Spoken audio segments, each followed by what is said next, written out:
Happy birthday to you. Happy birthday. কোন দিকে আগে? হ্যালো এভরিওয়ান, আমি সাগরিকা আর তোমরা এখন দেখছো আমার এনগেজমেন্টের ভ্লগ। একটু চুপি চুপি বললাম কারণ আমার কেমন যেন একটু লজ্জা লজ্জা লাগছে। আর সেদিন থেকেই মানে 4 তারিখ থেকেই তো আমাদের বাড়িতে প্যান্ডেল শুরু হয়ে গেছিলো। আর সন্ধ্যাবেলা এসেছিলো অর্পিতা আর অনন্যা আমার 2 হাতে মেহেন্দি করে দেওয়ার জন্য। ওর অনেক কাজ, তোর মতো টোটো কোম্পানি ম্যানেজার নাকি ও?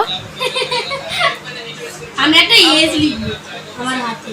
এখানে ওর বিরাদি বানাচ্ছে মুড়ির চাট। মুড়ির চাট নয়, ওই আর কি। জিরে দিবি?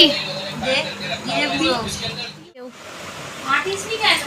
পেছন দিকটা দেখো, এই দিকটা হয়নি কেন দেখাচ্ছি? এদিকে তো আমার হাতে ফুল দমে মেহেন্দি করা চলছে আর ওদিকে আমরা তার সাথে মুড়িও খেয়ে নিচ্ছিলাম কারণ সবারই একটু খিদে পেয়ে গেছিলো। আর এদিকে তো দেখতেই পাচ্ছ আমার একটা মানে সাইড করার পরে আরও একটা সাইড অনন্যা করতে শুরু করে দিয়েছে। আমার তো খুব পছন্দ হয়েছে। আর তোমাদের এই মেহেন্দিটা কেমন লাগলো জানিও। আর তারপরের দিন ছিল 5 তারিখ, সেদিন সকালে তো দেখি যে ফ্লাওয়ার ডেকোরেশনের দাদারাও চলে এসছে আর তার সাথে সাথে চলে এসছে বনি দিদি। ভুল বলে ফেললাম, সকালে না সন্ধ্যাবেলা ফ্লাওয়ার ডেকোরেশন করতে এসেছিলো আর তখন বনিদি চলে এসেছিলো। আর এদিকে দেখতেই পাচ্ছ আমি একদম নেল এক্সটেনশন করতে বসে পড়েছি। ফার্স্টে তো আমার নোকটা পুরো বাঘের মতো দেখতে লাগছিল, সেটাকে দেখে সবাই একটু হাসাহাসি করে নিচ্ছিল। তোমাকে দেখা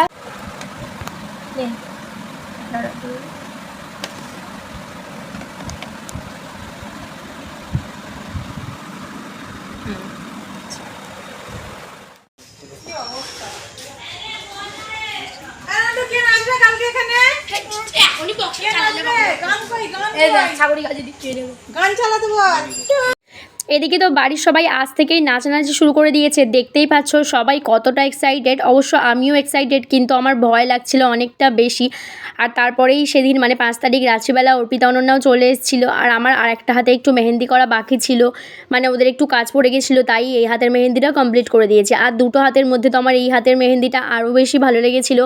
আমি প্রথম থেকেই চেয়েছিলাম আমার এঙ্গেজমেন্টের কেকটা আমি নিজে হাতে বানাবো আর সেই অনুযায়ী আমি কেকও বানিয়ে ফেলেছিলাম। আর আগের দিন রাত্রিবেলা আমি টপারগুলো দিয়ে একটু দেখছিলাম যে ডেকোরেশনটা কেমন দেখতে লাগবে। আর 2রা অক্টোবর আমার ভাইয়ের জন্মদিন, কিন্তু ওর বাড়িটা অনেকটাই দূর, আমি কোনো বছরই যেতে পারি না। আর এই বছরে যেহেতু ও আমাদের বাড়িতে এসেছিলো 5 তারিখ, তাই আমি ওর জন্য একটা ছোট্ট করে কেক বানিয়ে ওকে সারপ্রাইজ দিয়েছিলাম। তুমি আসো।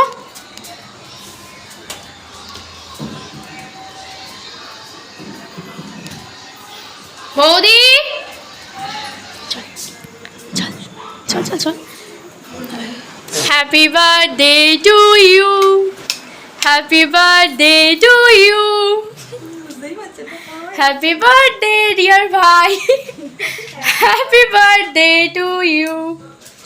ওখানটা উঠে বস, ভালো করে বসো। হ্যাঁ কি দিয়ে কাটবে? এই তো ছুরিটা দিলাম, নিচে নিয়ে গেলাম। কই ছুরি? ঠিক আছে, ওর ভিতরে একটা ছুরি করে দে। Happy birthday to you, happy birthday. ওখানে থেকে ফু দিচ্ছে, ওখানে থেকে ফু দিচ্ছে। ঠিক আছে ঠিক আছে ঠিক আছে। নে নে নে হ্যাপি বার্থডে বলো, হ্যাপি বার্থডে বলো। মা তুমি ধরো ভাই। এই দেখো ননি কেমন ফু দিচ্ছে, ফু ফু করে। এরা মুখ দিচ্ছে। আসো না এখানে আগে, একবার আয় জয়। তুমি দেখো আমি এই সবে আমি জানি না চাবি কোথায় ছিল। চাবি রেখে দিয়েছি। তুমি খাও তুমি খাও। কার আগে খাই দাও, কার আগে? ওই লাল চুমড়িতে তো ওরে ও খাওয়াবে না, মা খাবে। চিনি তো কেক কাটছে দেখ। আর মোর লাল চুমড়িতে আছে তো ডেকে ডেকে মাতাচ্ছি। এঙ্গেজমেন্টের আগের দিনটা তো এরকম ভয়ে ভয়ে মজা করে অনেক রকম মিক্সড একটা ফিলিংস নিয়েই কাটিয়েছি। আর তোমাদের সাথে সবটাই আজকে শেয়ার করলাম। আর এরপর চলে আসবে সেই বিগ ডেটা, যেটার জন্য আমি আর দীপু এত বছর ওয়েট করেছিলাম। এখানে তো আমি মেহেন্দি করে আগেকার দিনের কনেদের মতো ঢং করে পোজ দিচ্ছিলাম।